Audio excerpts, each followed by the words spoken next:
আপনাদেরকে বলছি মধু মধু রসমালাই, মিথ্যা কথা বলি নাই। দেখছেন এটা কি একদম তরতাজা টকটকা লাল একদম।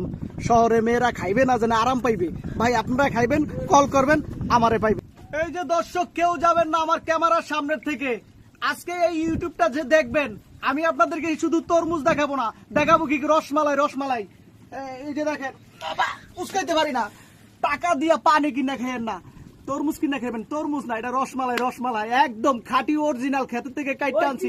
এই যে ওই কিরে, ওই কিরে, মধু মধু মধু মধু, এটা মধু খাবেন, মধু।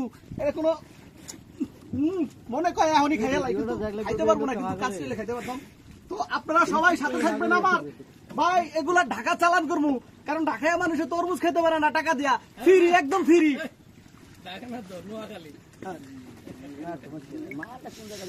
এই যে দেখেন, এই সব তরমুজ, রসমালাই। রসমালাই এগুলা পানি না, অনেকে পানি নেওয়া আছে, কারণ এখনো পাকে না। আর এটা কাইটটা দেখাইলে দেখবেন লাল।